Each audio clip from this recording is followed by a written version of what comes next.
Eso, ¿cómo están? Muy bien. Súper bien. Hola. Hola. Súper. Eso, prendan la cámara para verlos a todas y a todos. Hola. Salud. Salud. Salud. Salud, ¿cómo están? Salud, ¿cómo están? Hola. Qué bacán verlos, excelente. Súper buen seminario. Salud. ¿Bien, cierto? Excelente. Súper bien seminario. Buenísimo. Bueno. Tienes un fan club buenísimo. Los seminarios tienen que ser por las películas vistas. Bueno, pero es que te deja tarea, te deja tarea. Ahora es la tarea de ver todas las películas que ha hecho René.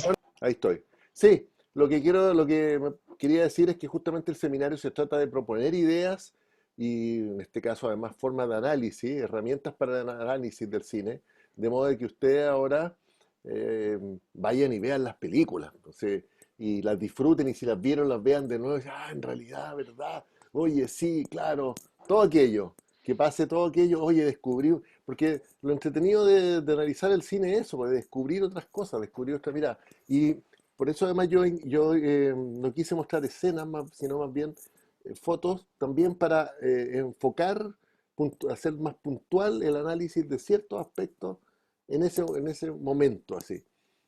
Como decir, ya, o sea, que como que se notara el concepto y se viera justamente lo que estábamos hablando, de la dimensión política de las imágenes también. Cómo se genera, porque el gran desafío del cine, como hemos visto, no es solo contar una historia, sino también entregar una idea, un concepto, elaborar un significado, finalmente un discurso, Darío, ¿no? Sí. O sea, claro, un discurso consistente que las imágenes y todos los otros elementos cinemáticos, digamos, soporten.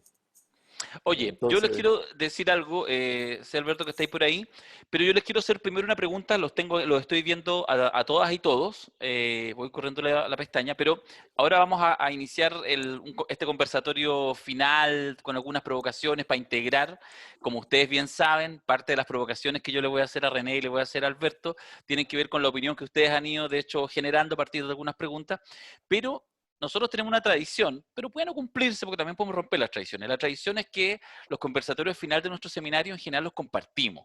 Los subimos a la web y están disponibles en Spotify, están disponibles en YouTube. Pero eso depende de ustedes, que son las y los dueños del seminario, porque para algo pagaron, ¿ya?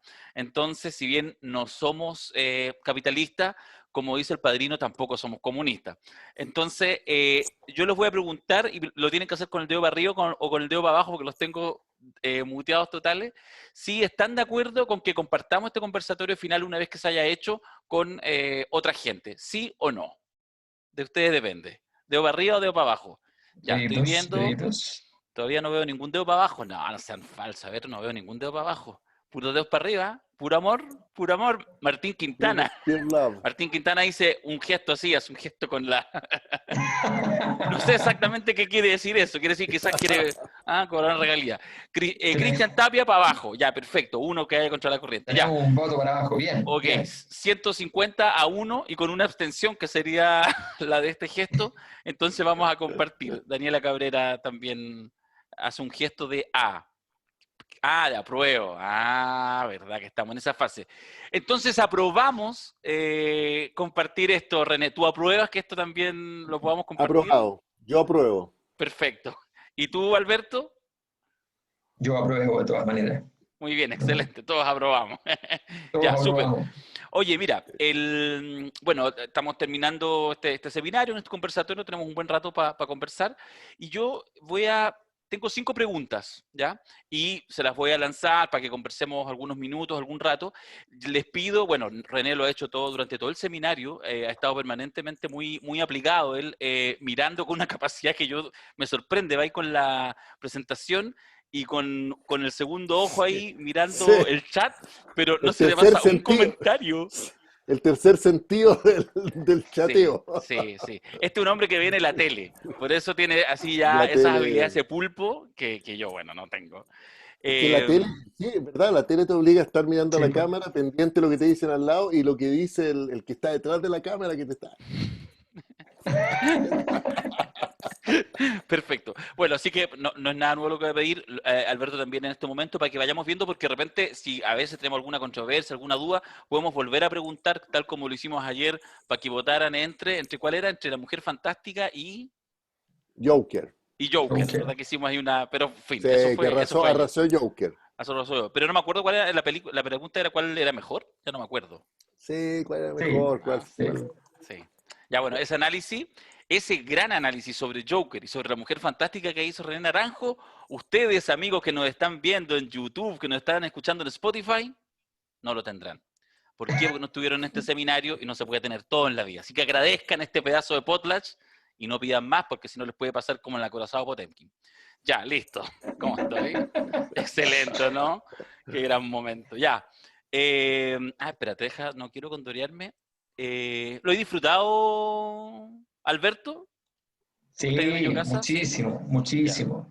Muchísimos que o sea, en general el formato de los seminarios permite mucho estar todo el rato elaborando y buscando cosas, pero aquí como uno además va saltando a muchas películas distintas, entonces se mueve en un código muy abierto, realmente te abre todos los sentidos. Estaba haciendo hartas anotaciones para cosas que estoy trabajando, entonces ha sido fantástico.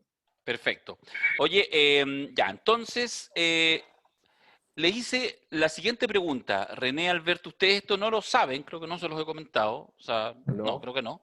Mm. Les pregunté ayer, es que lo comenté abiertamente, pero sí, lo comenté ayer abiertamente, que le iba a preguntar a nuestros asistentes cuál era la mejor película que retrataba el poder.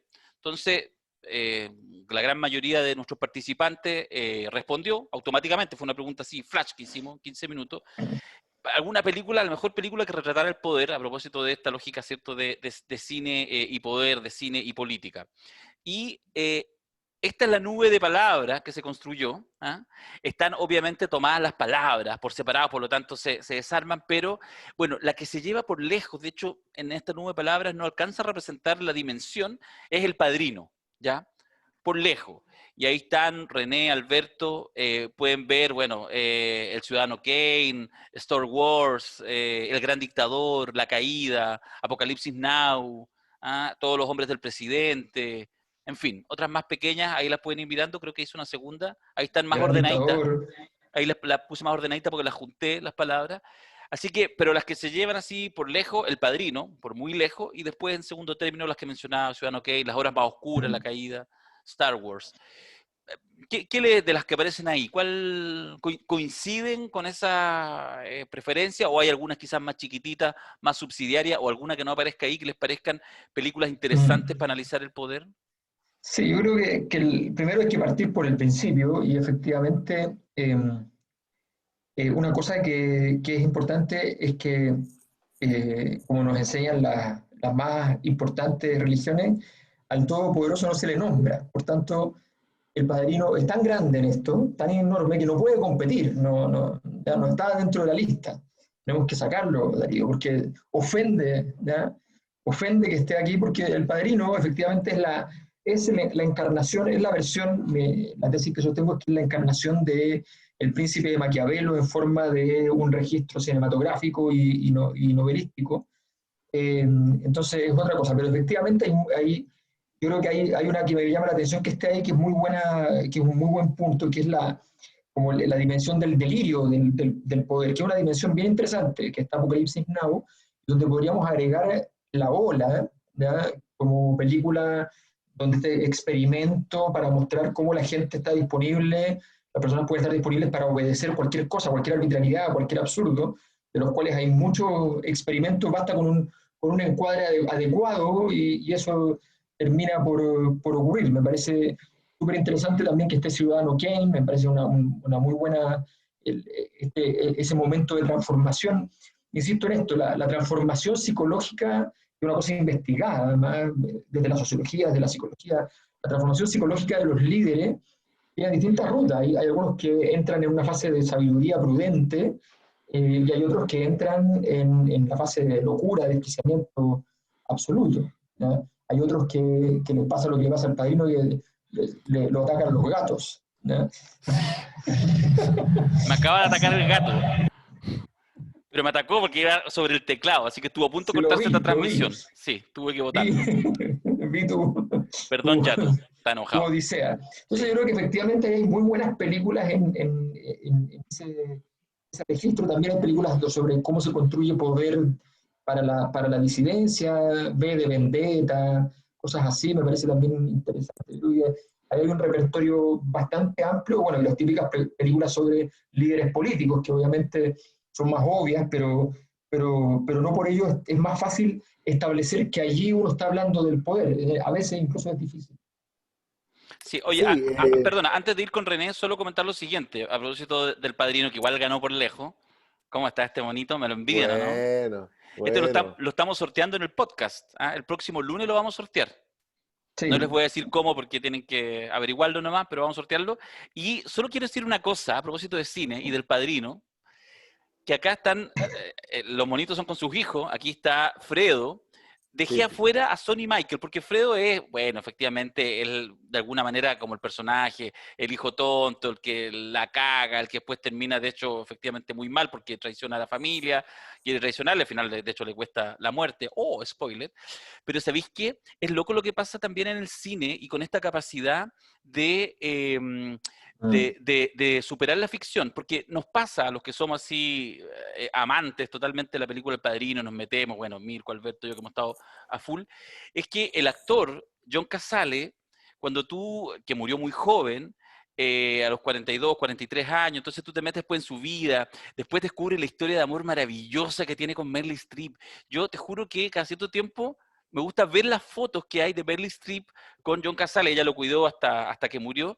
Entonces, pasa que de alguna manera yo ya estoy enamorado de Fredo, porque me cuesta incluso a veces ya distinguirlo, el personaje del actor y de todo el universo que también se crea en torno a eso. Es raro, hay un espacio como intermedio entre la realidad y la ficción que con el séptimo arte pasa mucho. sí. claro que sí. Porque justamente cuando se habla de cine, cuando hemos hablado aquí de cine, hay dos elementos que son importantes. Quiero volver sobre algo que mencionaba de Einstein hace poco, con el éxtasis. El concepto del éxtasis en Einstein tiene que ver con marcar un deseo que tenía Einstein, que quizás no lo desarrollé tanto, con marcar al espectador con la experiencia de la película. Esto que el espectador se transforme, que la película ejerza un efecto transformador. Que algo de eso aludía a Litín ayer en esa cita que leímos del 72 de Litín hablando del cine revolucionario, que decía que la película se completaba con un espectador que se activara en una búsqueda de liberación. Einstein decía algo parecido también, como, y proponía, más que decir, proponía esta experiencia del cine como transformadora, como tan intensa emocionalmente que se convierte en parte de tu vida.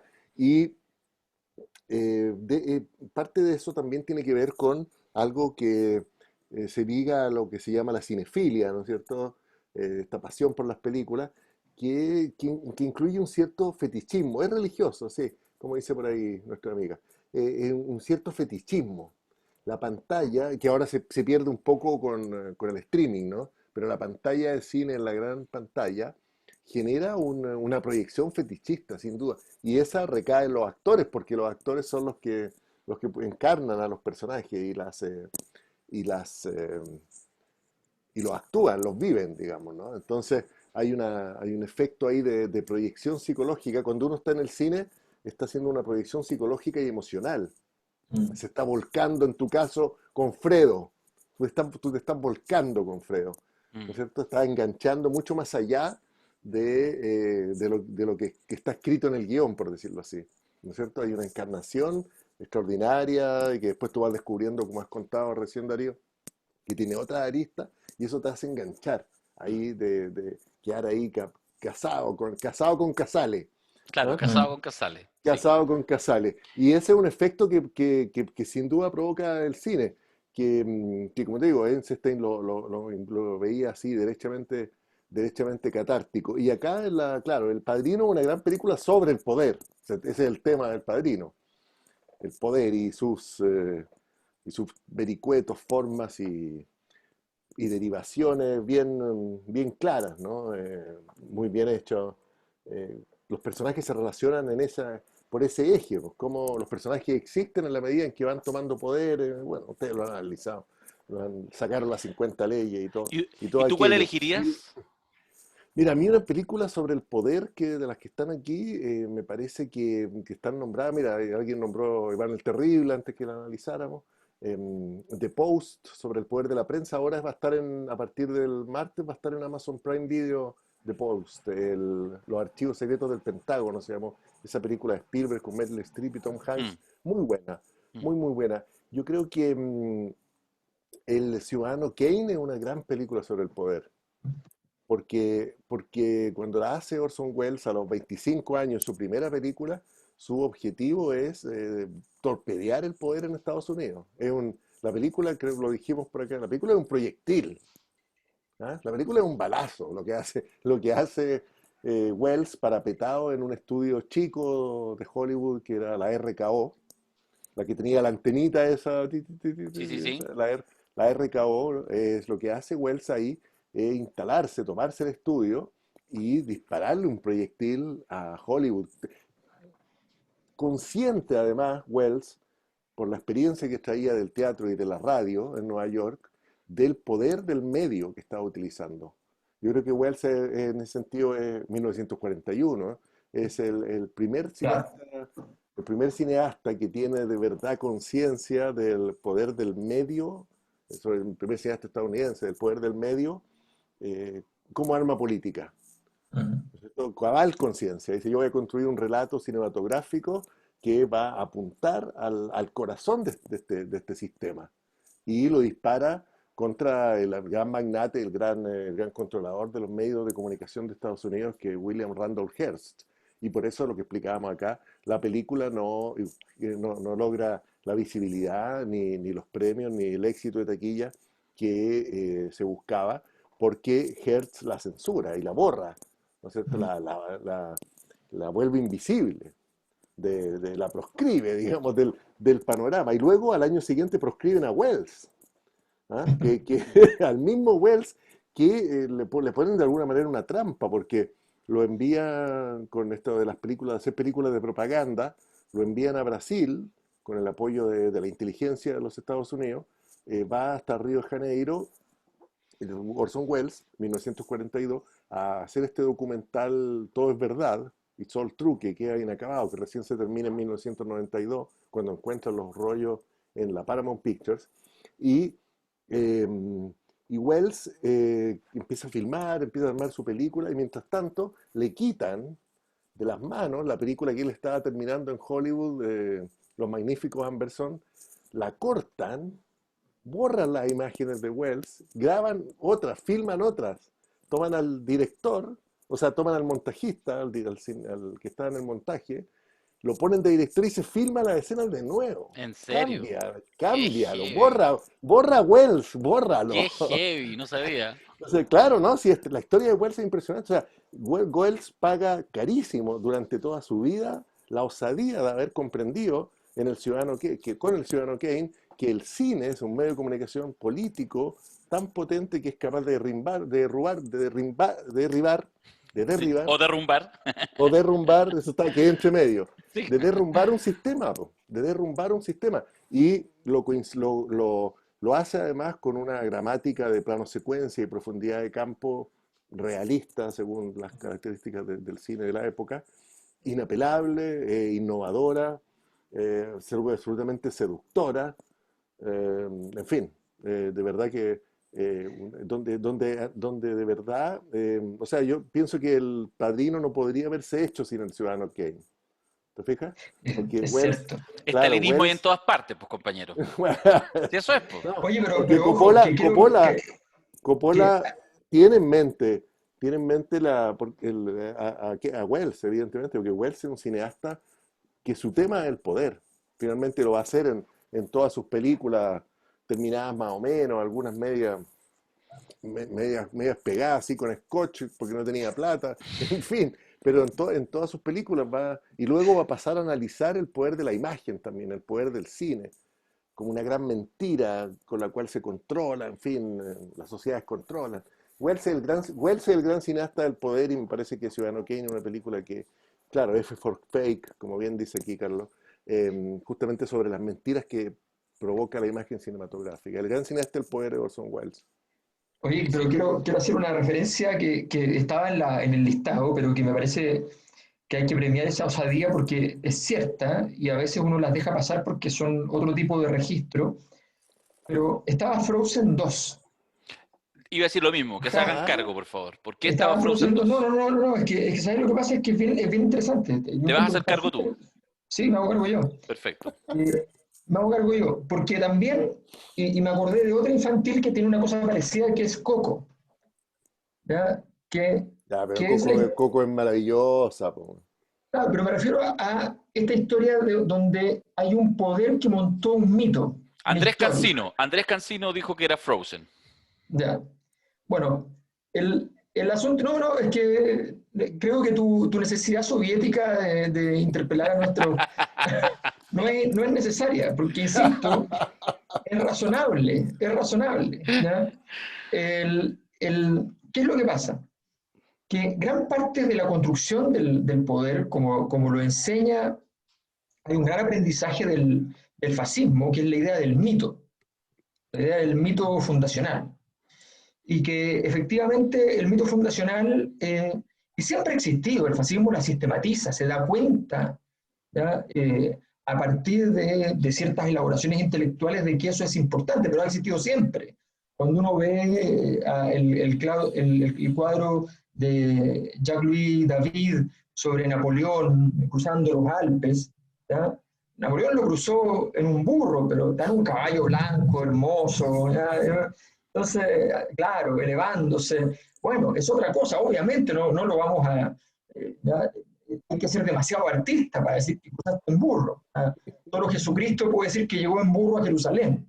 ¿Ah? Pero de ahí para adelante la gente necesita vender un poco la imagen.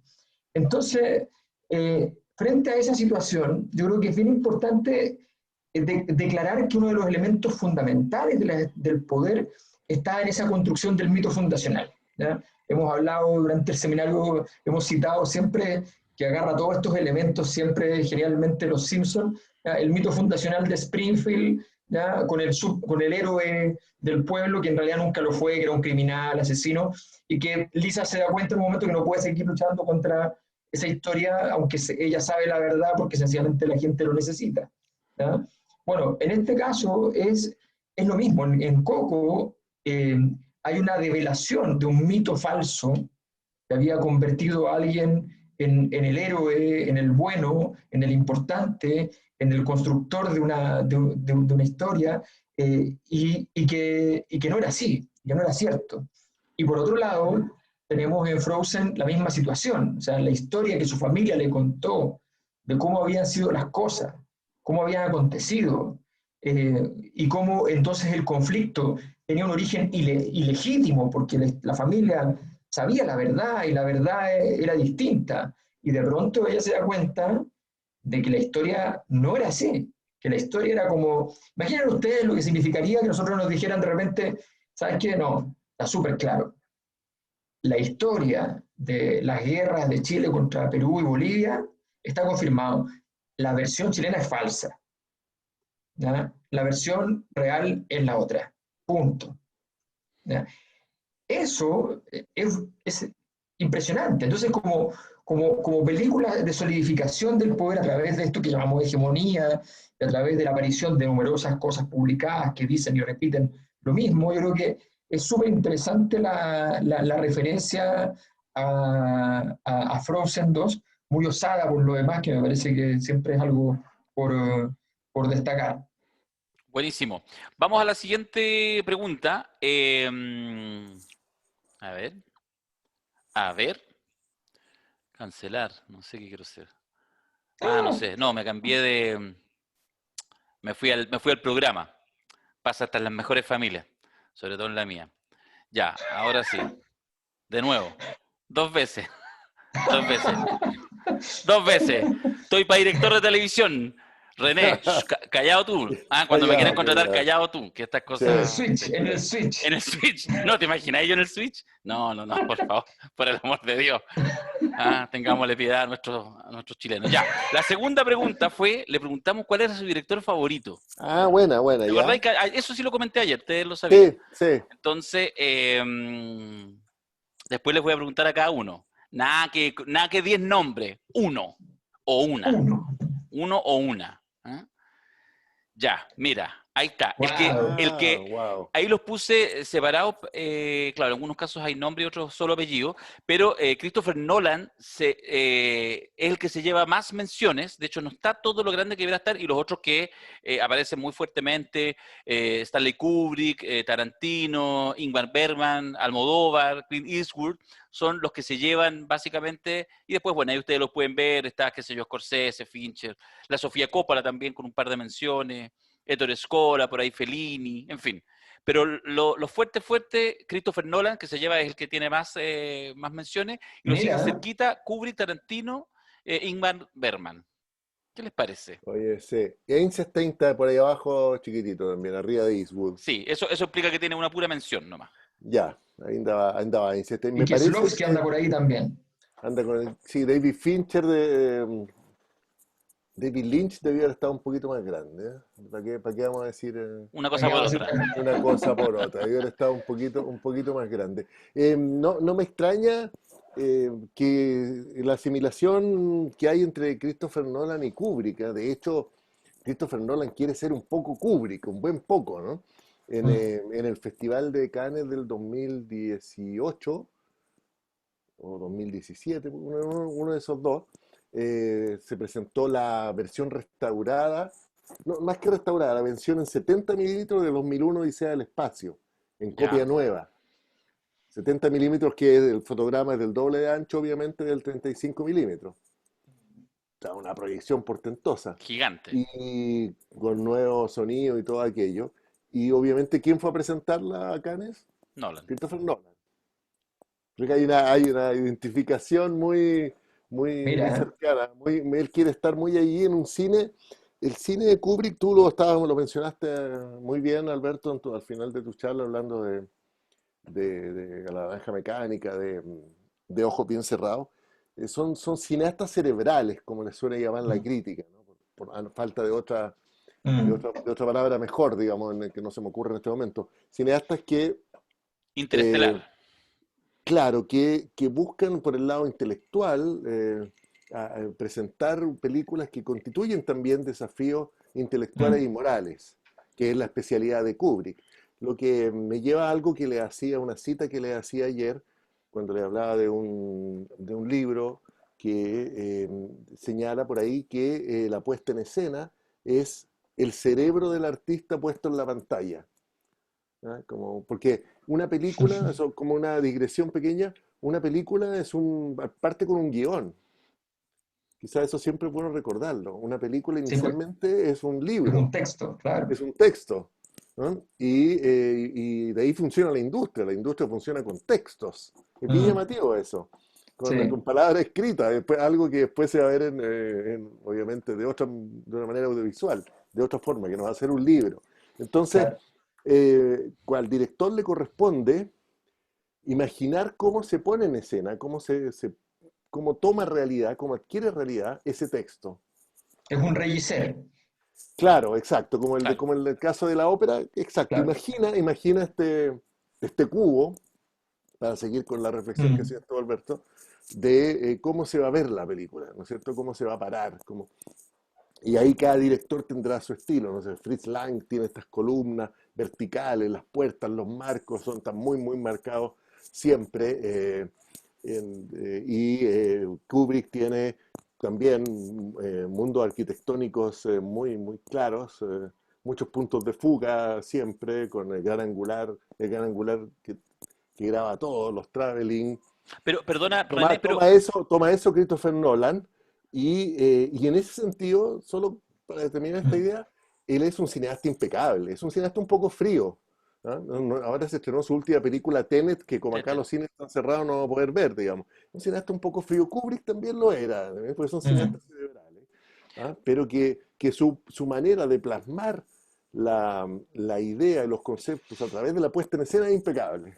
Oye, pero respecto a eso, porque tú mencionabas, por ejemplo, algunos directores, y yo pienso en Caleta más, que eran los que uno veía en esos años en que uno devora, que no sé, entre la adolescencia y la juventud, que uno devora probablemente más cine, o no sé, no sé, por mi experiencia Sí, sí. personal. Lo que pasa es que ahora en realidad también con Netflix y otras plataformas empieza a haber el proceso inverso, pero estoy pensando en la lógica de ir al cine. Ujú.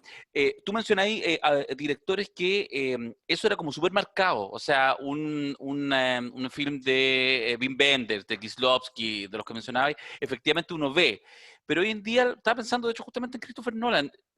O sea, hay muchos directores muy buenos, muy bacán, que hacen películas y de repente puedes cambiar ¡guau! Completamente y cuesta, digo yo, o el ojo está muy poco afinado, ver efectivamente como esas densidades de obras que efectivamente tú lo reconoces más fácilmente.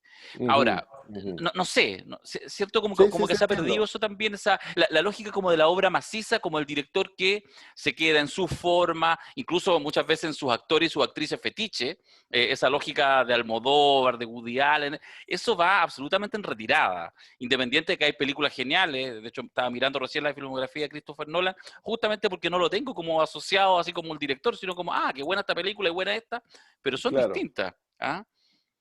Son distintas, marcadas por una preocupación bien intelectual, que insisto, bien cerebral, que tiene que ver con la física y con la exploración de nuevas barreras, que en el caso de Interestelar o El Origen, ¿no es cierto? A Kubrick, yo creo que eso le gusta a Nolan también. Uno siempre pensaba, o mucha gente pensaba que Kubrick era medio futurista, Mm, que Kubrick tenía algo como del futuro y tiene que ver más bien con que incorpora mucho la ciencia y reflexiona sobre la tecnología y eso hace que por supuesto, 2001, La Naranja Mecánica, pero también incluso Ojos Bien Cerrados, no parezca una película tan en el presente, sino que un poco desplazada en el tiempo. A Nolan le gusta eso y su trilogía de Batman es una trilogía bien cerebral. Lo que pasa es que en El Caballero de la Noche, tú te fijas que El Caballero de la Noche despierta un entusiasmo que no despiertan ni Batman Inicia ni Batman Asciende, absolutamente, absolutamente. que nadie las recuerda, que nadie las cita, y no son malas películas. Son películas súper, súper bien hechas.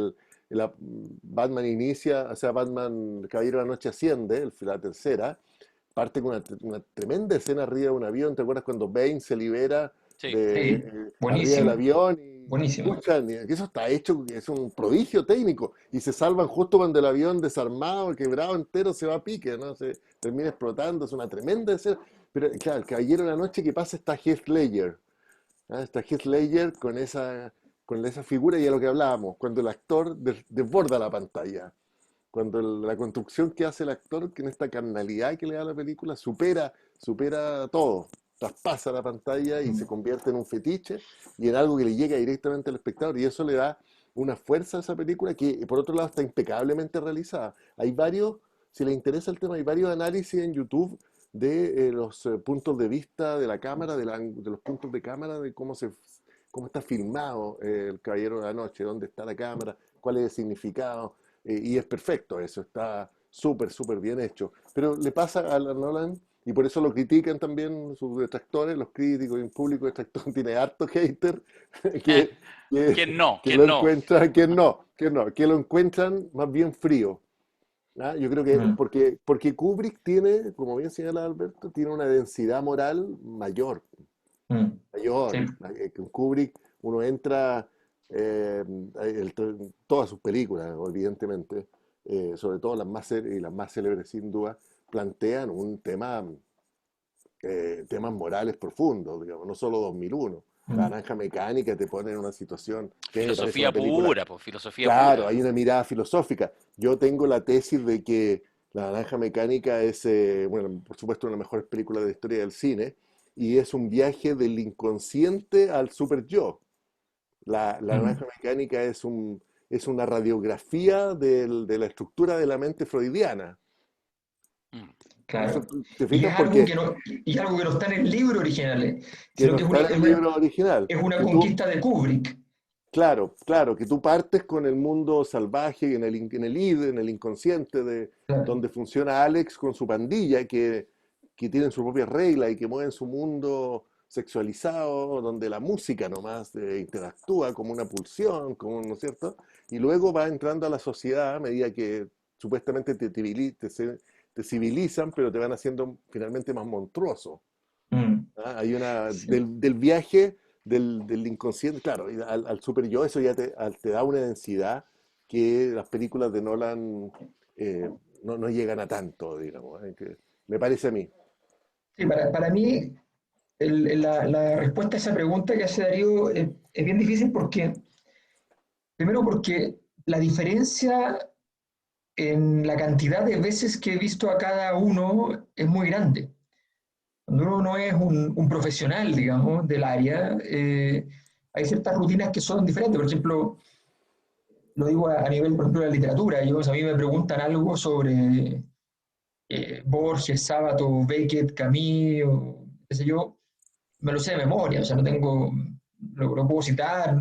Son cosas que he leído literalmente 40, 45, 50 veces el mismo, cada libro, o sea, no lo que más me gusta y los otros 15. Entonces, uno le lee la jugada completa porque lo conoce en el fondo, ya es parte de tu vida. Entonces, por ejemplo, a mí me pasa que yo veo en Coppola, eh, no sé, me imagino que veo el 70% de las jugadas que quiere hacer, ¿ya? Le veo un manejo de la obra total, del concepto de obra total, muy grande, que tampoco es raro porque él viene de una familia de unos niveles de cultura extraordinarios, ¿ya? Eh, en su familia hay compositores, en su familia, él conoce el mundo del arte completo, entonces cuando uno ve, por ejemplo, la relación que él establece en las películas con la música, es una relación evidentemente hecha por el director. Yo sé que ahora hay como una moda que yo juzgaría rápidamente y con prejuicios mediante de posmoderna, de denostar a los directores y decir, no, que son casualidades, que no fueron tan genios como parecen. Yo no estoy de acuerdo con eso. O sea, lo que yo veo ahí es una capacidad. El Padrino 3, por ejemplo, parte con una estética muy fuera del Padrino, una estética expresionista, con un poquito de elemento lírico, algo de surrealismo, una cosa bien distinta, muy distinta. Y la música también, le mete música contemporánea, le pide que modifiquen la parte con qué sé yo, tendrá, qué sé yo, 8, 10, 12 notas que son las mismas de siempre y de repente la cosa se va para otro lado. Esa, esa comprensión de la obra, esa comprensión de cuándo el actor te va a dar algo más y cuándo no, la apuesta que hace de sumar, a, de permitir que un Al Pacino haga, que llevaba en el cuerpo 2 películas, 3 películas irrelevantes, era un debutante para efectos prácticos, irrelevante, y le pasa el papel que le pasa, ¿ya? Y le da seco, ¿ya? Bueno, esas cosas no son casualidades. A mí me gusta mucho eso. Ahora, evidentemente, claro, yo siento que hay otros directores que tal vez tienen menos equilibrio, porque Coppola es un tipo que además maneja muy bien los libretos. O sea, los libretos, yo me sé mucho el libro de Puzo casi de memoria, entonces hay partes que son textuales. O sea, que tú dices, es difícil encontrar una película que sea tan textual respecto al libro. Y hay otras partes que son completamente diferentes y le cambia todo. Y eso es muy interesante, porque significa que él dice, no, esto no tiene nada cinematográfico, aquí se va, tenemos que cambiarlo. Él va, le modifica, Fredo no es Fredo en el libro, no tiene nada que ver con Fredo. Sony no es Sony en el libro. ¿Ya? Sony no es solo el pasional, tiene muchas otras características. Fredo no es tonto, no es tonto en la novela. Entonces, cambia muchas cosas, cambia muchas historias, entiende cómo construir, y eso me parece muy sorprendente. Ahora, evidentemente, claro, tú dices bien, hay algunos directores que sostienen la película en algún atributo, operan, diría yo, por acumulación, o sea, tienen un atributo que son muy brillantes, ¿no? O sea, Kubrick, por ejemplo, que tú mencionabas, efectivamente, un tipo que logra plasmar en imagen lo intelectual, que es una cosa muy difícil. muy difícil. O sea, cualquier persona que trabaja en el área intelectual lograr transformar eso en una imagen y sintetizarla es horroroso. Almodóvar es un tipo con un arte espectacular, una capacidad de contar las historias.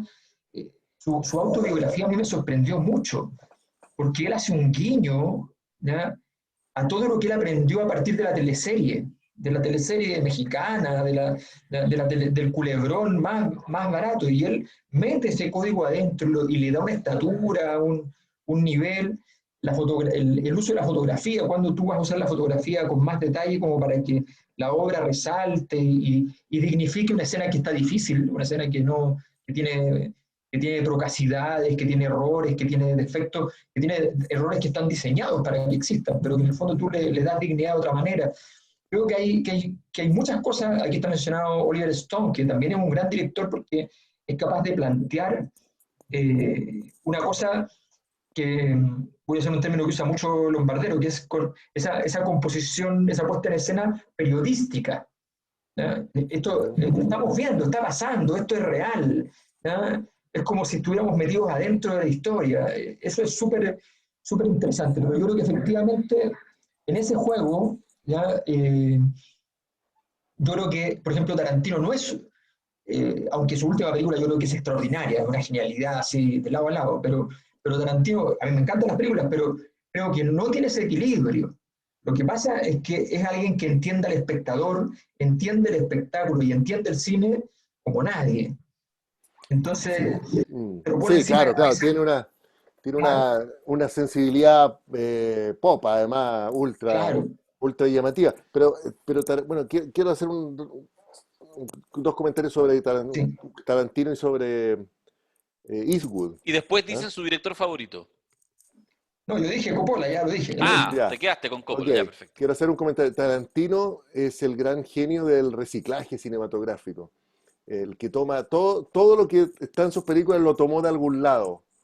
¿Ah? El gran cineasta postmoderno. Partiendo por los ¿Ah? actores. Partiendo por todo, por la música, por los actores, por la escena, Sí, por cierto. todo está tomado de otra parte. Eh, Godard tiene una frase, Tarantino, por supuesto, ¿no? Ama a Godard, eh, particularmente su película Banda Aparte, del año 64. La productora de Tarantino se llama Banda Aparte, a ese punto, digamos. ¿Ah? O sea, para hablar de admiración. Y Godard tiene una frase en esas reflexiones así densas que hace Godard, de que todo lo que podemos decir nosotros ya está escrito, ya lo escribió alguien. Entonces, que todas sus frases, de hecho tiene un par de películas en que todas las frases están sacadas de libros, en que él no escribió ninguna propia, en esos juegos extremos, esas experiencias extremas que le gustan a Godard, todas las frases son citas, todo el guión completo. Y Tarantino es un reciclador genial, en ese sentido es un súper cineasta de nuestro tiempo, un cineasta ecosustentable, digamos. O sea, todo lo que él toma fue pensado por alguien, todo. ¿Eh? Hay una cantidad de citas en sus películas que no se pueden creer, digamos. ¿Eh? Em, bueno, estoy pensando aquí varias. Y al mismo tiempo, él imagina y sabe, como hemos comentado en en este seminario de política y cine, algo fundamental del cine como capacidad política, la capacidad de reescribir la historia, que es algo que en Hollywood fueron aprendiendo rápidamente, y lo vimos cuando hablamos, podríamos hablar más en profundidad, pero es lo que el viento se llevó, ¿no es cierto? Que yo voy a reescribir la historia desde el lado sudista y todos los problemas que eso provoca. Eh, y ahora Tarantino está dedicado a reescribir la historia. Y Los Ocho más odiado, una reescritura del origen de Estados Unidos, con la carta que guarda el protagonista, ¿no es cierto? Que la carta de Abraham Lincoln, con los fundamentos de la República, embarcado él mismo en una historia de western sanguinario despiadado, digamos, donde lo, más- donde lo menos que le pasa a los personajes que le vuelan eh, Sí, lo sí. que, ¿ah? Claro, lo que uno no quiere que le vuelen, digamos, ¿no? Entonces, en ese Dejémoslo ahí, por favor, que contexto, estamos en horario para todo espectador. verdad, entonces en ese contexto, la visión de Tarantino es, en momentos, Estados Unidos surgió de una casi barbarie, pero con un ideal republicano. ¿Te fijas? Entonces ahí hace una reflexión. La película de la esclavitud, Sí. Django sin cadena, Claro. que es impresionante la reescritura que hace ahí el personaje de DiCaprio, ni hablar de Bastardo sin Gloria, la reescritura del cine, Oye, la propaganda, la guerra.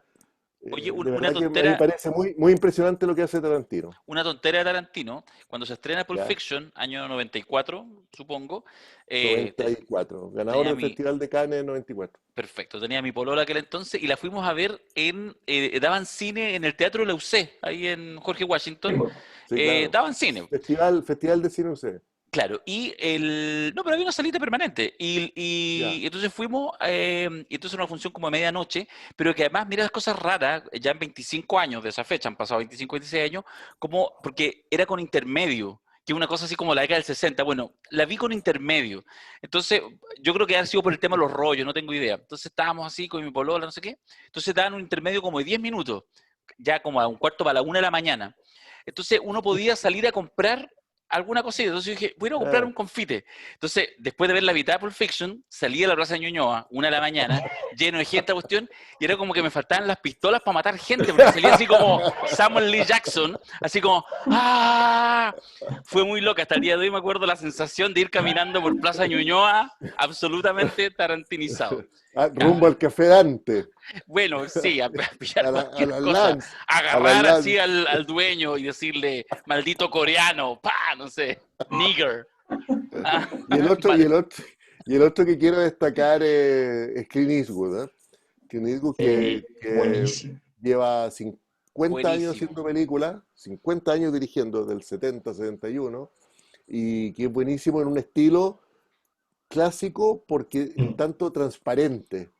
mm, Porque Tarantino, tú sabes que estás viendo toda una película de Tarantino todo el rato, pero Clint Eastwood es la transparencia, ¿no es cierto? Esta falsa transparencia del cine, esta falsa impresión de realismo, donde Eastwood construye película a película una vez al año, prácticamente una película al año, Sí. como Woody Allen, va construyendo una filmografía muy sólida de temas profundos que tienen que ver con la afiliación, con la pertenencia, con el afecto, con los western fantasmales, eh, mm. que hizo hasta Los Imperdonables, El Jinete Pálido, High Plains Drifters, que es del año La Venganza del Jinete Muerto, La Venganza del Muerto, del año 73, El Fugitivo Josie Wales, el western fantasmal. Eastwood inventa el western fantasmal, cuando ya en los 70 ya no se puede hacer western, porque ya no hay oeste, ya no hay leyenda, ya no hay mito, no, no hay nada, no hay nada. Y, y el personaje del western, el jinete pálido, en realidad es un fantasma, es una figura, un Mm. espectro. Y hay una Sí. idea súper intelectual ahí en Eastwood que luego desemboca en Lo Imperdonable. Y así muchas otras, un cine lleno de ideas, con esa transparencia que tiene Eastwood impecable, ¿no? Esa caligrafía impecable. Yo creo que tiene que ver con que hay un conjunto de directores que tienen una relación mucho más cercana, les resulta más fácil dialogar con los guiones, ya sea porque desde un Woody Allen que lo escribe, o sea, eso en general se nota, o sea, eso cuando uno se da cuenta cuando un director tiene parte en el guión, porque efectivamente hay ciertos equilibrios que se van produciendo que son bien destacables. Yo creo que aquellos que tienen una capacidad de comprensión de lo literario, porque hay obviamente mucho director que logra representar muy bien porque tiene una capacidad de filmar excelente, porque tiene una mano increíble. Los cineastas, Ujú. uno no se imagina la mano que tienen, porque uno ve la película y está todo, entonces no se nota la destreza. ¿Eh? Cuento una anécdota tonta, pero una vez me tocó estar en un bar y estaba tocando una banda que era liderada por el expresidente de Bópoli, Hernán Larraín Mate, que estaba oficiando de cantante Ah, ¿En qué sucucho mira, estaba ahí? ¿dónde? ¿Dónde era? No. en el ópera, ahí en Santa Lucía. Ah, en el Ópera Catedral. Sí. Entonces, estaba Carretea ahí, bien mayol, carretea bien mayol. y esa fue una invitación Y de Macari. ese era como lo entretenido, lo Esa fue una groovy. invitación de Macari. Por Ah, eso, no. por eso, Era, bueno, obvio. era su grupo de los viernes, ¿no? El club de todos los viernes, qué sé yo. Entonces yo fui y está Pablo Larraín, y de repente Pablo se levanta, agarra su celular y se pone a filmar a su hermano, y yo me pongo a ver el celular de él, lo que estaba Ya. grabando. Y era alucinante, era otro evento. O sea, uno veía y la mano así moviéndolo, ¿ah?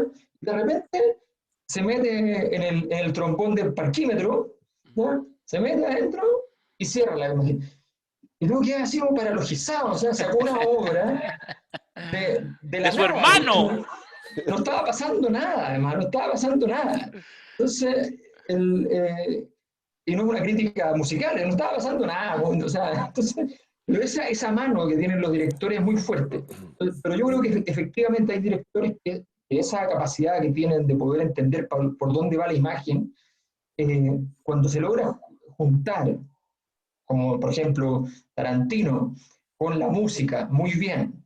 Cuando se logra juntar con el texto, muy bien. Woody Allen tiene una relación con el texto que es extraordinaria, formidable.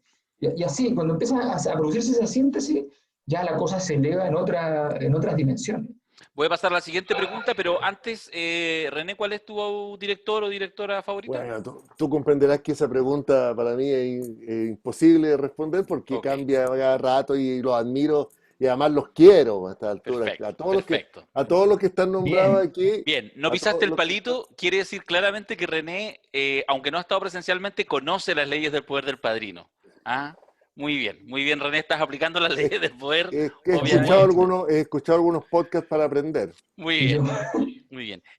Yo solo quiero decir el mío, no le interesa a nadie, Kieslowski, que curiosamente uno que es dialéctico, comunista y todas esas cosas raras, y me gusta un autor que es básicamente un metafísico maravilloso, pero nada, no, no puedo. el tiernito de la familia. Es que yo soy el tierno de la familia. Ya, pregunta, no Hoy apareció tiene, Kusturica, algunos comentaron ahí, efectivamente no tiene menciones Kusturica, no que, tiene. que tiene una película sobre el poder, muy interesante sobre la política, que es Underground, muy interesante porque además aparece la guerra como telón de fondo y la guerra de alguna manera es el fin de la política y los aspectos culturales, está buena esa, larga, larga.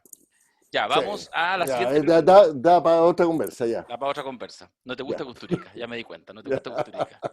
Tuvo No su te gusta. momento, no sé. Yo, yo me quedo tranquilo ahí también, Vamos no me por entusiasma. Kusturica, vamos. ¿Qué dicen en el chat? Kusturica, vamos. Kusturica Vamos, aquí, Costa sí, Rica. 10, 4, 7. Votos. Gané, Kusturica.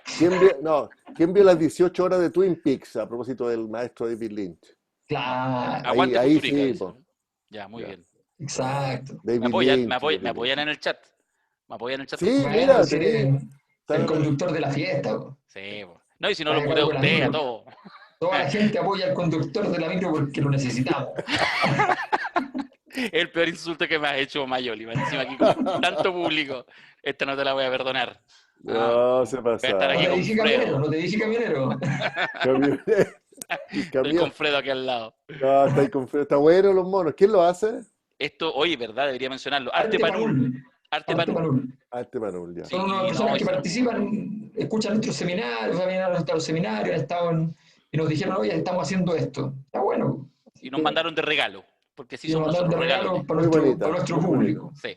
Oye, ya, les pedí a los asistentes al seminario, casi 150 personas que estamos acá, les pedí hoy, les mandé 3 tipos de cine y les pedí que me lo definieran en una palabra.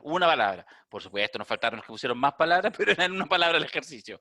Pero no importa, hubo como el 90% respondió adecuadamente una palabra y les pregunté por Hollywood, que tanto hablaste tú, René, quizás sería momento contarle también a más personas tu anécdota, porque me pareció extraordinaria la anécdota de tu primera visita a Hollywood. Ah, ya. Y esta fue la nube de palabras que se creó. A ver. ¿Con qué palabras asocian Hollywood? Dinero, Oh, industria, fueron las 2 palabras por lejos más repetidas. Negocio, comercial, comercial, negocio. espectáculo. Narcisismo. Sí, y ahí, bueno, hay harta fantasía, glamour, narcisismo, proyección, lujo, ocio, producto, brillante, diversión, manipulación, Artificio, superficialidad. mira. Está Está buena, buena ¿eh? en todo caso, está buena. Buena. Está Oye, que buena. esta comunidad está cada día mejor, me gusta mucho. Ahora, Me gusta el juego de dinero, fantasía y glamour en la misma línea, ¿verdad? Es muy lindo eso. ¿cierto? Dinero, fantasía y glamour en la misma línea, ¿cierto? Sí, muy Sí, bonito. sí. Pero hay algo con Hollywood, porque efectivamente son hartas palabras, vamos a decirlo así, despectivas desde el punto de vista de amante del séptimo arte, lo cual supondría que muchos de quienes estamos acá en este seminario no vemos entonces estos productos de esta industria con mucho dinero, con mucho glamour de Hollywood. Y sin embargo, me parece que sí. Esta Corremos a cosa, verlo. como de amor-odio, como de amor. Te muteaste. Ahí me desmutió, ¿no? Ahí sí. Sí, Ya, no sé, se mutió solo, esto se volvió loco. misterios. Hollywood se Chan, metió, chan. se metió. Oye, no, pero esta cosa, igual son como palabras medias despectivas de Hollywood. Hay de todo, po. Alguien puso asco por ahí, pero eso ya es un poco extremo. Eh, Superficialidad, manipulación. Es que tienen razón, po. Taquilla, ocio, lujo, Sí, o sea, a ver, materialismo. lo que pasa es que uno las ve despectivas, pero es una industria, es Sí, una industria, se sí, asume claro. como tal, no tiene ningún problema, Ninguno. tiene mucho que ver con el dinero, evidentemente, imagínate lo que producen, veíamos las cifras del primer día con las cifras que producía Hollywood, los niveles de rentabilidad de las grandes películas, las ventas son una cosa insólita, o sea, la construcción de la fantasía, efectivamente, la gran gracia de Hollywood es ese Sí, juego claro. de construir la fantasía, de llevarte a un mundo que es distinto al mundo en que estás, eh, que es el límite último de la ficción, o sea, significa que hacen bien su pega. La fantasía es cuando ya la ficción logra superar una barrera y pasa más allá, juega más allá del realismo, juega más allá de todo y logra construir un mundo aparte. Y el glamour, bueno, evidentemente, gran parte de la capacidad de comprender esta industria que ha tenido Hollywood es construir el glamour, construir la visión glamorosa de esta industria. Y por supuesto, ellos entienden muy bien que se trata de entretención, espectáculo. O sea, si uno le muestra esto, la gente de Hollywood lo que diría Sí, es: nuestra planificación estratégica está perfecta, así. tal cual, tal cual. Oye, sí, quizás falta, aquí lo comentaban en el chat, falta poder, que hablamos bastante de eso, y hegemonía. Porque Sí, hay que señalar eso, ¿no? Como vimos en el seminario, el proyecto de Hollywood, prácticamente desde que la industria se instala hacia 1928, es un producto, o sea, ya hace casi 100 años, es un proyecto hegemónico. O sea, eso es bien, bien relevante, ¿ah? O sea, Hollywood no solo le interesa ser comercial, ser negocio, ser industrial, crear fantasía, ser entretenido, espectáculo, glamoroso, artificioso. Ah, y la hegemonía dice ahí abajo, ya. Gracias, sí, gracias. Ahí estoy con los anteojos, ya. Ahí, ya. Faltó poder nomás. Claro, porque es un proyecto hegemónico, o sea, cuando surgen los nuevos cines, lo que conversamos acá, un proyecto que amenaza a Hollywood y Hollywood reacciona. Hollywood quiere bloquear todas esas nuevas voces y hasta hoy su proyecto es ocupar los mercados. O sea, en Chile el 94% me parece que está la cifra de las películas son estrenos hollywoodenses en Chile. exacto. 94, cuando estaban los cines abiertos. Y el streaming, mira, ahora llega el canal Disney de streaming el 17 de noviembre. Llega el canal Warner. El streaming te lleva ya el contenido a tu casa. La, el, Es tecnología, es poder, es hegemonía, es en la visión nueva del guerra esa, mundo. va a ser la nueva guerra. Es la nueva guerra, claro, Claro. claro, claro que sí, claro que sí. En ese sentido, tal como hemos visto acá, es importante, yo pensaba eso hoy día, es importante cada vez más, es más importante no ser espectadores ingenuos. Obviamente podemos pasarlo bien con una película, podemos entretenernos, reírnos, bailar si tiene canciones, lo que queramos, ¿ah? Pero no ser espectadores ingenuos respecto a lo que estamos viendo, a Mm. la industria cultural, a lo que conversamos también en el seminario, al producto cultural que están influyendo en nuestra, incluso pues, se podría decir, determinando nuestra visión del mundo y nuestra construcción de Oye, realidad, digamos. Ojo pero, con eso. pero Jorge, o sea, Jorge, él está mirando uno de los asistentes.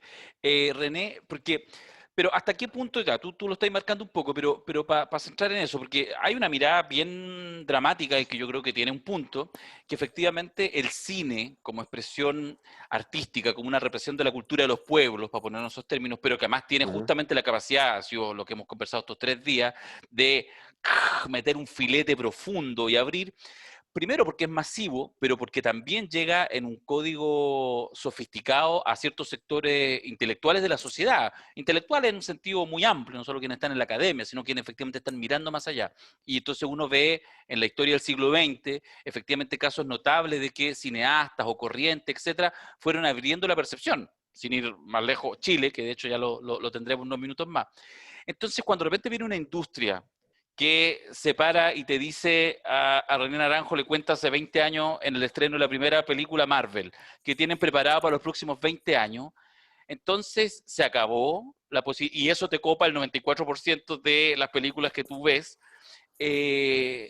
Bueno, efectivamente, cuando alguien dice, oye, no estará muriendo el cine, insisto, cine como no solamente como algo que se expone en una pantalla grande o chica, no sé qué, sino que efectivamente tiene este rol como expresión artística y cultural de los pueblos, no tendrá un poquito razón y de verdad estaremos asistiendo así como espectadores pegados a la pantalla, pero en realidad presenciando la muerte del cine como expresión. No, no, la transformación nomás. Lo que se está transformando en el cine es la forma de verlo, pero el lenguaje y el poder de las imágenes y del relato, si el cine es el relato, eh, y el inconsciente, ¿cómo llamarlo? ¿No es cierto? La lectura de lo que está detrás de las imágenes. Por eso que tú recordabas esta anécdota que yo conté. Claro, yo voy el 2002, mediados de 2002, voy a Los Ángeles, California, A a Beverly Beverly Hills, Hills. a Beverly Qué Hills, grande, qué ¿ah? grande. Donde no sé si han estado. ¿Ah? Qué manera de Oye, burlarte, qué manera de burlarte. No, no aún, ya. Oye, y me invitan a ver este Hombre Araña, la primera película, la de Sam Raimi, producida por Marvel y Sony, con Willem Dafoe como el villano y James Franco metido entre medio allí. Esa película con Kirsten Dunst. Y claro, pero más que la película, lo que está proponiendo en ese momento Marvel es una hegemonía de los superhéroes durante 20 años. Y el productor que se entrevista con la prensa internacional, latinoamericana en este caso, que estábamos allí presentes, iberoamericana, yo creo que había gente de España, iberoamericana, nos dice, claro, nosotros venimos aquí a instalar durante 20 años, a lo menos, el discurso y el universo de los superhéroes. Y uno descubre que detrás de ese relato que se va a instalar, que por supuesto uno como chileno, en Chile no se planifica nada, entonces pensar que hay gente en una industria planificando lo que nosotros vamos a consumir finalmente y lo que va a modificar o dominar nuestra imaginación y fantasía, ya está planificado durante 20 años. Esa industria además está haciendo un diagnóstico que es muy profundo, que tiene que ver con el espíritu de la época y de las personas.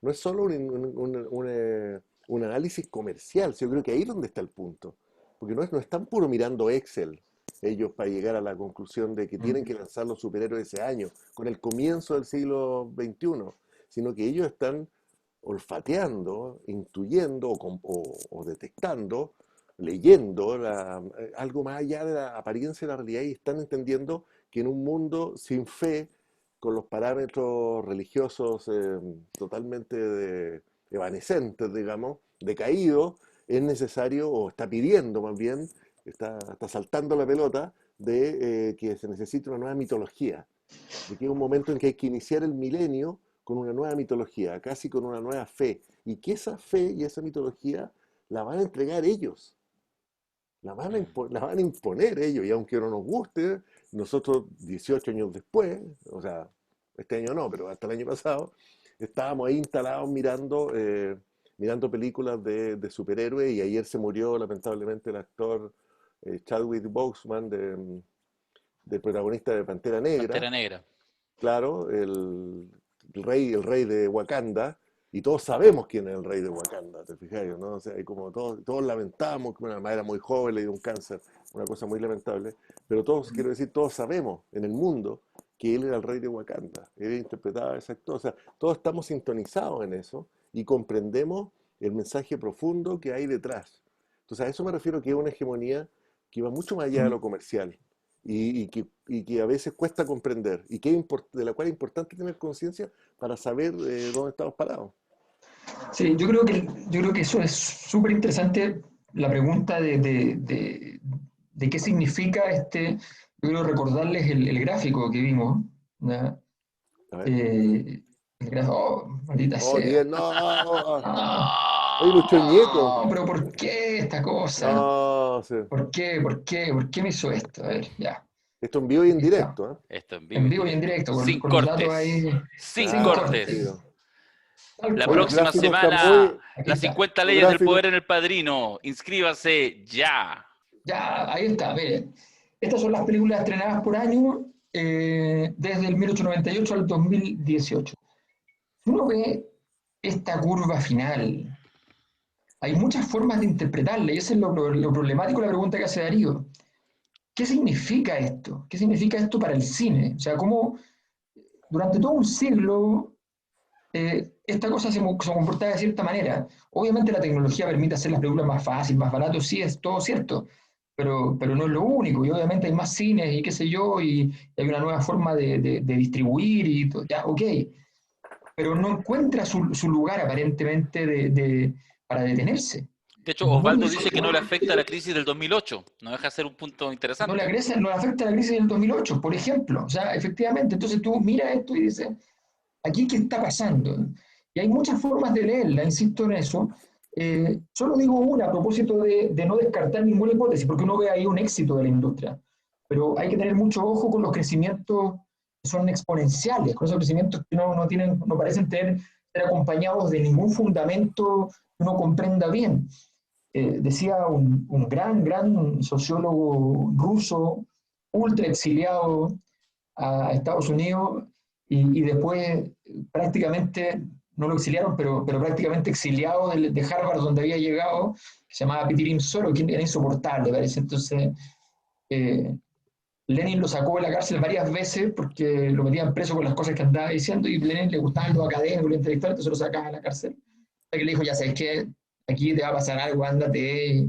Se fue a Europa, lo echaron de Europa y se tuvo que ir a Estados Unidos. Y solo quien decía una cosa fantástica, decía, cuando empiezan a abundar los contenidos de distinto orden, cuando el mundo se vuelve barroco, es señal de que, voy a decirlo así, no se está llenando el vaso, ¿ya? Y por tanto, eso significa que hay decadencia. Entonces, puede ser que el negocio vaya cada vez mejor y o puede ser que estemos viviendo en realidad la decadencia porque no se logra producir el sentido o el significado, ninguna película, ningún conjunto de películas logra cerrar el cerco y decir a toda la población del mundo, mire, pase por aquí, aquí le interpretamos su alma, su época, su vida, en fin. Tenemos las últimas dos preguntas y tenemos. Sí, sí, solo aclarar que esas son películas a nivel mundial, ¿no? Esas 12.000 Sí, películas son todas son las a nivel películas, ¿verdad? mundial. Vivimos una época, además, solo para terminar, Dale, redondear esta dale. idea que me parece bien atractiva y un súper buen dato. Vivimos en el momento de la máxima producción audiovisual para el máximo consumo audiovisual, porque las plataformas permiten eso. O sea, hoy uno tendría que vivir como 3 vidas para, más o menos, y dedicarse solo a ver lo que hay en plataformas de streaming para poder Claro. verlo, para poder Y verlo. hay O sea, gente que lo está haciendo, ¿eh? hay gente que ha renunciado a todo y que está viendo solo. Sí. Algunos son Claro, asistentes a este seminario, de hecho. Eso nomás te pero digo. pero te quiero decir que es oceánica la oferta Sí, de contenido, pero al mismo tiempo la gente es capaz de ver una serie de 12 horas en un fin de semana. También exacto. hay una bulimia del consumo, ¿no? Sí, Esto no me satisface, ¿no? Quiero más. Y alguien lo dicen los productores chilenos, ¿no es cierto? Las empresas productoras chilenas. Nos demoramos 2 años y medio en hacer La Jauría y la gente la vio en una noche. ¿Te fijas, no? O sea, y les gustó y todo, ya, qué buena La Jauría. ¿Y cuándo es la segunda temporada? ¿Cachai? Pues llevamos 2 años y medio haciendo la primera. Entonces, claro, este auge habría que hay que cruzarlo con que eso puede ser el próximo seminario, con el auge del consumo y de las plataformas. Aquí yo he hablado de Qubit, de Movie, de Amazon, y hay tantas más, digamos, ¿no? O sea, donde sí. está circulando todo ese contenido que es atractivo y que nos tiene inundados de contenido audiovisual. Cine europeo en una palabra. Tenemos ver. pocos minutitos ya para estas últimas dos preguntas, Sí, pero se las voy a hacer para que abramos una conversación. ¿Cómo vemos el cine europeo? ¿Ah? Mira, Reflexivo, profundidad, arte, Buena. reflexión, diversidad, calidad, vanguardia, búsqueda. Ojo que igual la pregunta ya en sí misma es capciosa, porque en el fondo es cine europeo. ¿Por qué lo agrupo en Europa? ¿Qué dirán los alemanes? Yo tengo mi cine, los polacos el suyo. Pero efectivamente al menos lo leemos de manera como coherente, entendemos lo que estamos hablando. A mí me llama la atención cuando uno hace la pregunta que efectivamente se entiende de lo que estamos hablando, independiente que pueda haber películas de tono que uno entiende europeo que pueden ser producidas en otra parte. Pero de alguna manera Europa en sí, eso, al parecer, mantiene esta idea como de que el arte está en Europa, digamos. ¿Ah? Eso es. sí, es bien buena, porque si uno mira, estoy mirando los bordes, ¿ah? Entonces los bordes, belleza, filosofía, arriba poético, después a la derecha realismo, aprendizaje, existencialismo, vanguardia, duda. Es bien interesante Está el bueno. abanico y tiene mucho sentido. Efectivamente, uno va a ver películas que tienen otra forma de ser elaborada, entonces otros recursos también, otras formas de enganchar al público con un cierto anclaje más cercano a la dimensión conceptual. Es bien interesante el ejercicio. Está bueno. Autor, ¿eh? Que le dedicamos un buen El espacio autor, aquí el acá autor.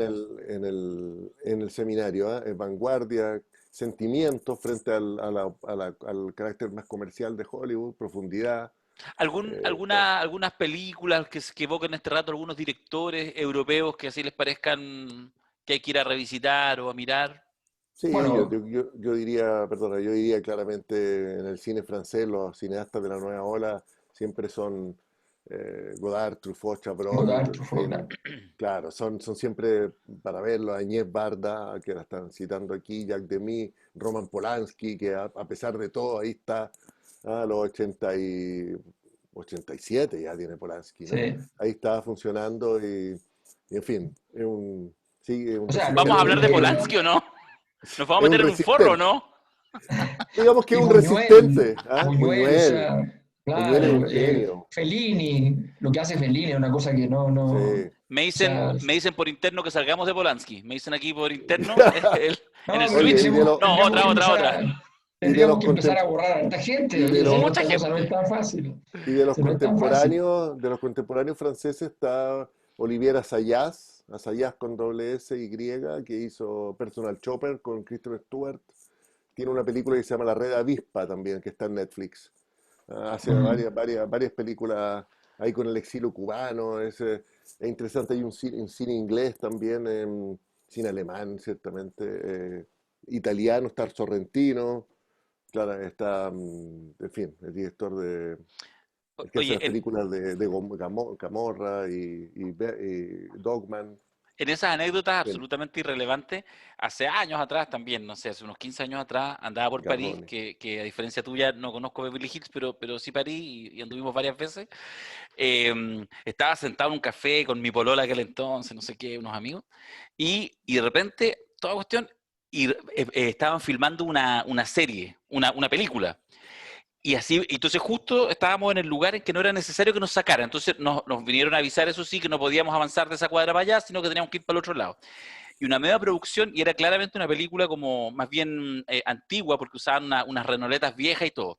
Y era de una persecución, pero así una instalación notable. Bueno, estuve los siguientes 3 años, 4 años, revisando todas las películas francesas que podía ver para que en algún minuto apareciera y pudiera detectar esa escena.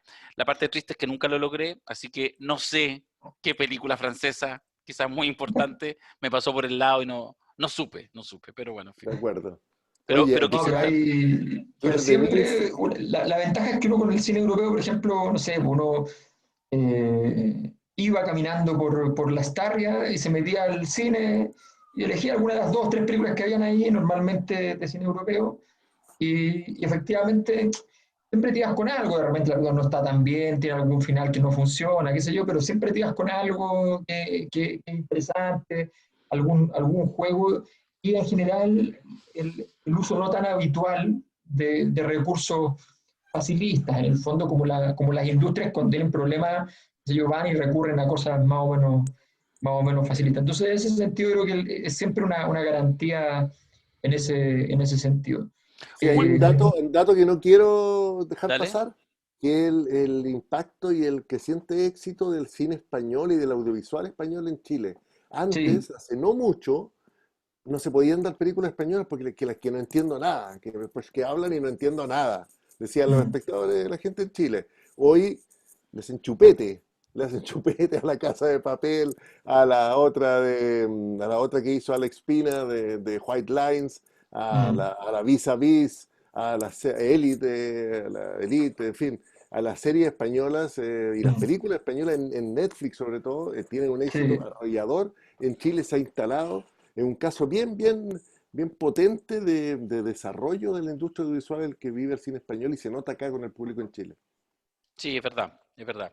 Bueno, ahora Bueno, también es cierto que el cine español llegó a una madurez ya bien clara. O sea, uno ve una película española y en general hay cierta estructura que ya está consolidada, no hay errores no forzados, o sea, Mm. esas cosas que ya empiezan a pasar que son bien importantes. En muchos países pueden haber muy buenas películas y de repente todavía no está maduro, entonces la película Mm. de repente se cae por una tontería en la mitad, al final, qué sé yo, y no tiene sentido. Entonces, deja tirarme una tesis especulativa a propósito del cine español, especulativa porque no he visto lo suficiente ni lo he pensado lo suficiente para que sea cierta, pero juguemos, que pareciera ser, por ejemplo, respecto al cine chileno, pensando en que la dictadura española y la de Franco y la dictadura chilena de Pinochet, hay ciertas similitudes, obviamente mucho más largas, de hecho, infinitamente más larga, más terrible, más sanguinaria y con efectos de alguna manera más poderosos, la española. Y sin embargo, si en Chile hay harta película que evoca y que el punto de evocación es un pasado dictatorial, en España en realidad debe haber varias, pero si uno piensa en los principales autores, está bien mm, disuelto, como que hasta en Es que, eso les cuesta a los españoles hablar de su dictadura. es que esa parte ya la pasaron.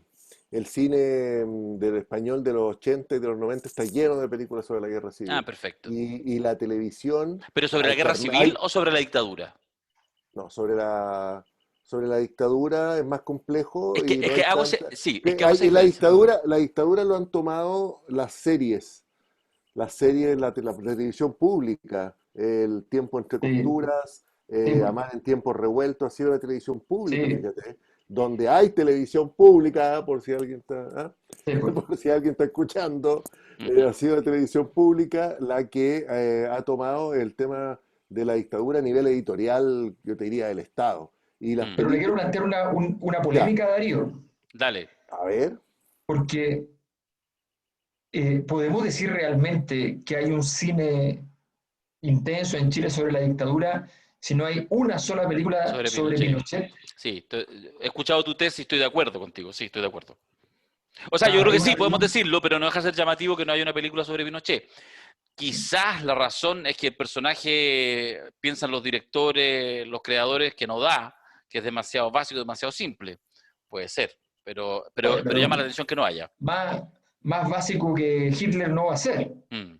Y hay. es que bueno, lo hablábamos también en el seminario, ¿no? Hay una dificultad del cine chileno para encarar el poder y para representar el poder, Mm, para entrar sí, en, pues. llamémosle, los vericuetos del poder. Le falta ver más a los cineastas los seminarios de las Sí, 50 sí, leyes. le Excelente. Pero falta, sobre todo, yo creo que sobre todo les falta, o no conocen, muchos son muy jóvenes además, un cine joven, el cine chileno.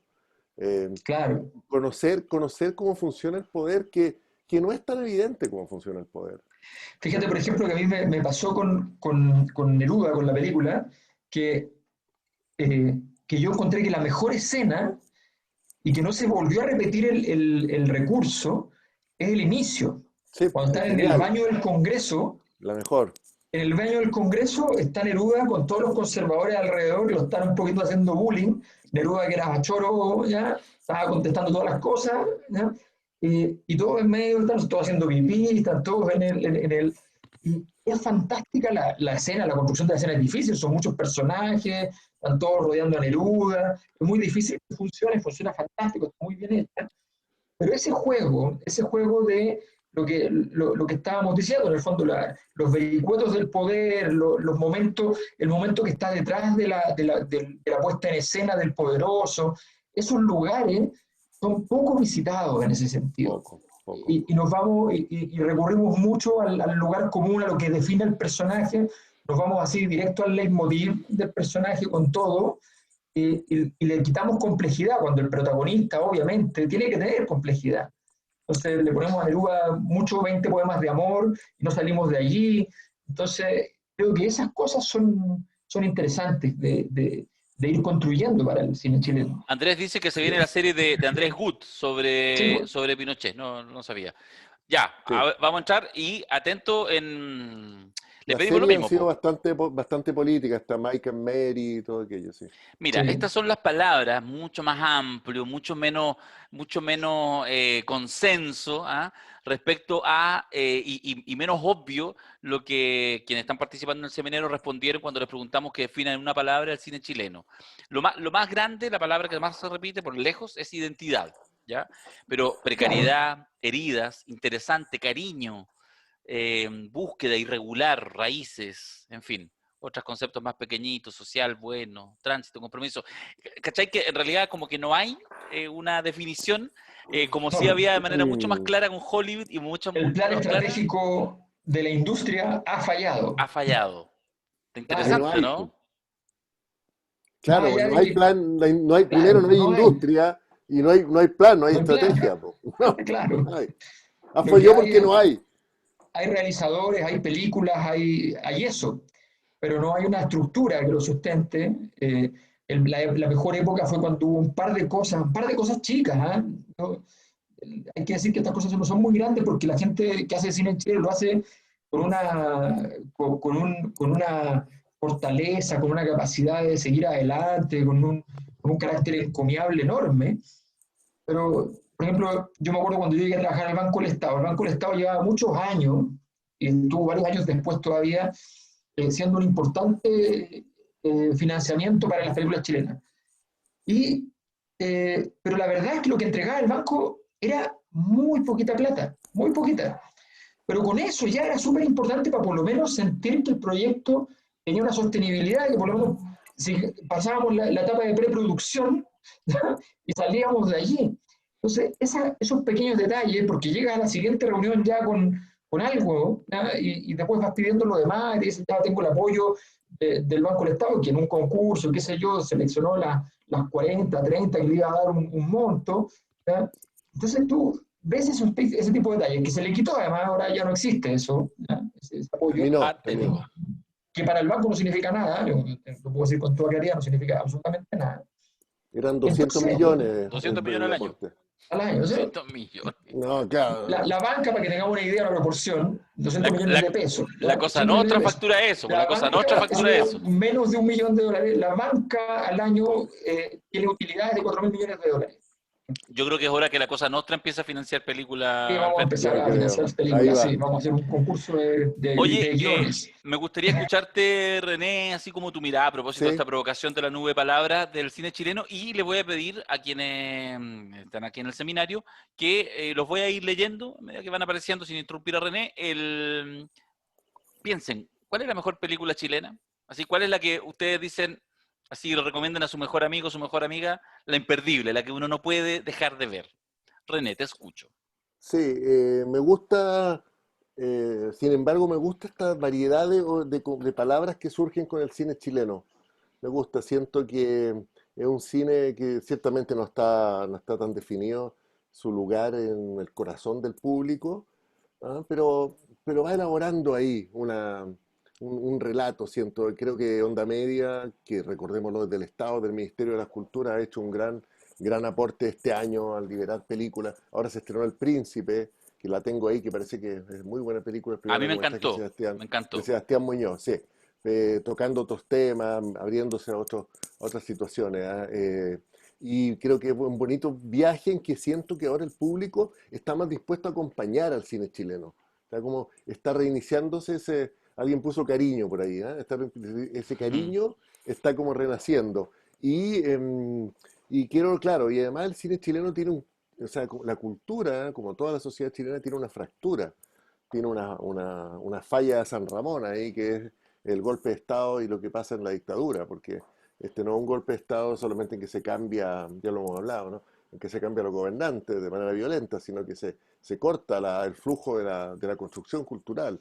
Y hay un cine chileno, el nuevo cine chileno que analizamos, ¿cierto? Hasta el 73, después hay otras películas, entre medio también se hacen algunas, Julio comienza en julio, recordemos, aquí del año 77. Entonces un cine que recién empieza a tener una continuidad. Los perros, buena película de Mira, Naciones ahí. te Oye, voy a leer, René.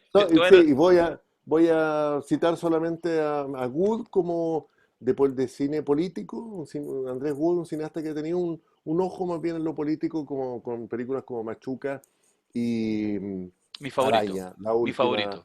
la última que es Araña, que quizás no resulta del todo, pero sí es una película que funciona en su mirada al pasado, patria y libertad y su extensión como una hiedra venenosa, digamos, hasta el Chile del presente. Bueno, algunas de las películas que han propuesto que hay que ver de todas maneras, La Frontera, maravillosa, Largo Viaje, Sí, muy bella película. El Club, hay varios que es El Club, La Luna en el Espejo, El Chacal de Nahuel Toro, desde mi Sí, claro. perspectiva, insuperable porque es demasiado brutal. El Regalo, El Club, Machuca, Andacollo, Nostalgia a la Luz. Bueno, esa Andacollo, trilogía, que la mencionamos. La Nostalgia a la Luz, El Botón de Nácar, y ahora que no se terminó, que no se pudo estrenar, me parece, la última de esta La Cordillera trilogía de los Sueños. de Pato Guzmán. Caluga Aumenta, buenísima. ¿Ah? Sí. Ahora se preocupan de los locos, ahora que estamos locos, es muy buena. Estallido social total. Chacotero sentimental, Una mujer fantástica, La luna en el espejo, La frontera, El gran circo chamorro, El club, La frontera, Historias de fútbol, El tiempo recobrado, De Largo Raúl viaje, Ruiz, La claro. frontera, en fin. Bueno, ahí hay varias. El príncipe, excelente, en alguna, a mí me encantó El príncipe. Mi mejor enemigo, Taxi para tres, La luna en el espejo, se repite. En fin, julio comienza en julio, no basta con rezar, Los perros. Ahí están. Machuca, Machuca, Machuca. Muchos Machuca. Y fíjate que El Pejesapo es muy buena, la nombraron por ahí en la pasada. Muy yo buena. creo que a mí mi favorita es, con mucha distancia, La Frontera. La verdad es que creo que en un momento que estaban todos hablando del mismo tema, habla del mismo tema y de una manera tan diferente Y año 91. y tan genial, tan formidable, con una textura más artística, con una cosa de una realización delicada, donde incluso el tema político está jugando por el costado, ¿ya? Y lo visita de distintas maneras. Estas escenas fantásticas de no te voy a acercar, entonces tienes que estar desde acá hablando para allá con el hijo. Escenas muy, muy, muy bien pensadas, con un enfoque. El hijo nació en Suecia, que ya no tiene nada que ver, que no entiende, que no, fantástico, una cosa increíble. Creo que una que no se menciona ahí, a mí me parece que es la segunda mejor, porque creo que está muy bien hecha, es Johnny 100 pesos. Qué buena. Johnny 100 Con pesos película de género muy buena. muy buena, muy buena. Y Taxi para tres, también muy buena, muy interesante. Hay un libreto ahí muy interesante. El libreto, si uno se fija en los detalles, tiene unas cosas geniales. Bueno, Un Taxi humor. para tres tiene un lugar especial porque el año 2001, si no me falla la memoria, yo sé que no me falla, pero lo digo así, ya. Bien, bien.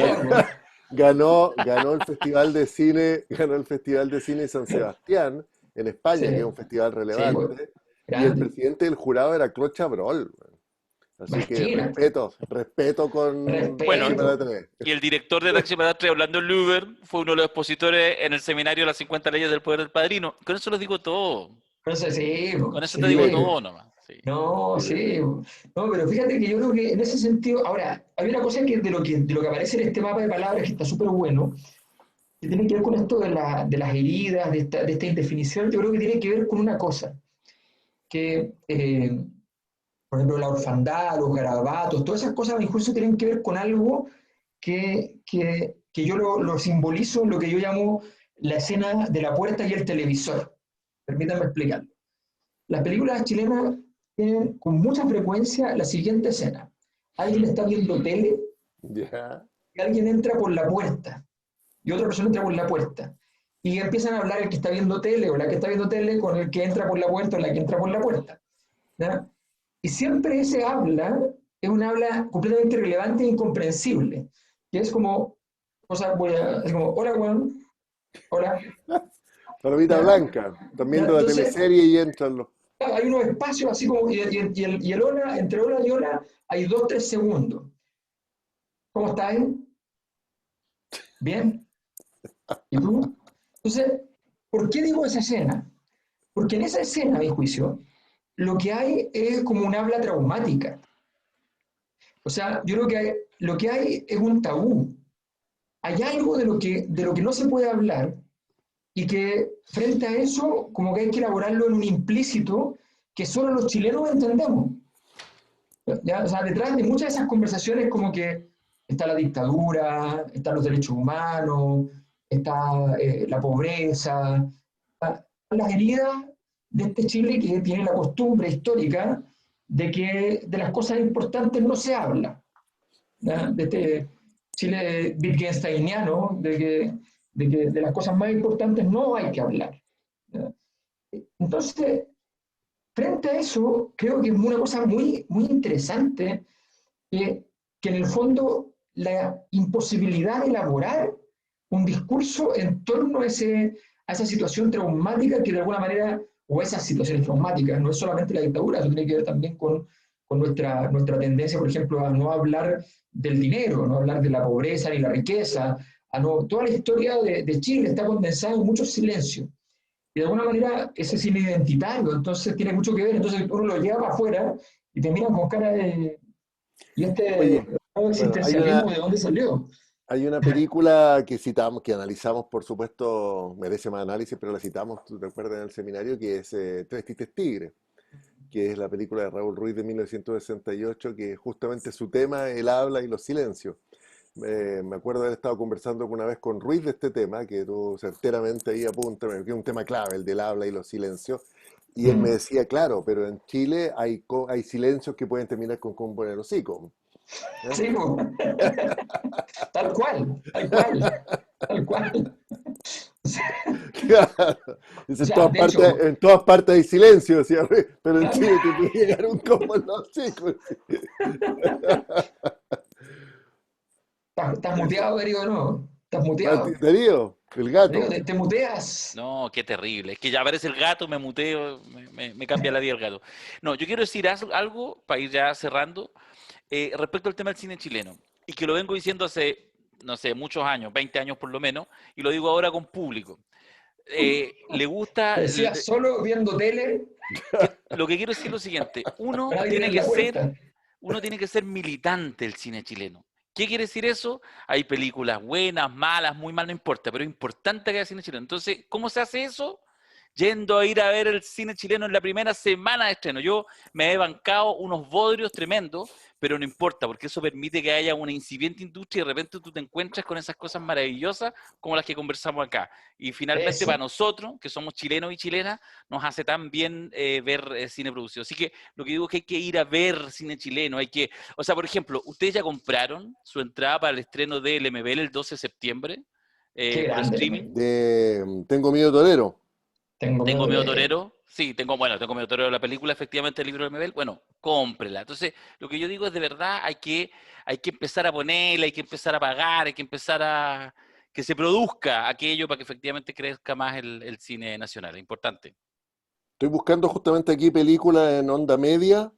Está atractiva la oferta de onda media. Está Emma de Pablo Larraín, está Princesita de Marieli Rivas, El Príncipe ya, Mala Junta de Claudio Guayquimilla, que es una película que Sí, hay que ver sí. de todas maneras. Está El Club, en fin, es una gran, para mí me parece que una de las noticias culturales de este año tan complicado, tan difícil, unas noticias no solo culturales, quiero decir, del país, este reencuentro y este renovado interés de chilenas y chilenos por ver películas nacionales. Hay que pensar que las entradas de Tengo Miedo Torero se vendieron 12.000 en prácticamente 24 horas. Punto ticket. Entonces, Increíble. hay una emoción que se ha activado, que tiene que ver con el MBL, por supuesto, también con Alfredo Castro, Ahí está el con MBL. Chile de los 80, mira, varias cosas, pero en general el cine chileno hoy conecta con una emoción que está en el aire, antes no estaba, ¿no es cierto? Y ahí también la plataforma Onda Media ha contribuido a facilitar ese encuentro, me parece que es uno de los grandes hechos de este año en Chile. Ya pues, vamos terminando este seminario que ha estado magnífico. Los voy a desmutear a todos y a todas, porque soy muy generoso. Ay, qué más. Alguna gente me... Pero nadie me agarra odio, ¿cierto? ¿Entienden mi humor o no? ¿O no lo entienden? Daniel Magnánimo. Lo hago con mucho amor, se lo juro. El gran Lebowski. Sí, buenísima. Oye, aplauso para Alberto Mayol y para René Naranjo. Vamos. Buenísimo. Bravo. Buenísimo. Muchas gracias a ustedes. Excelente. Aprendí mucho. Gracias. Gracias, fabuloso. Buenísimo, gracias. Qué bueno. Gracias a ustedes. Grande Alberto, gracias. Gracias. Hemos aprendido Gracias, mucho, René, gracias. gracias.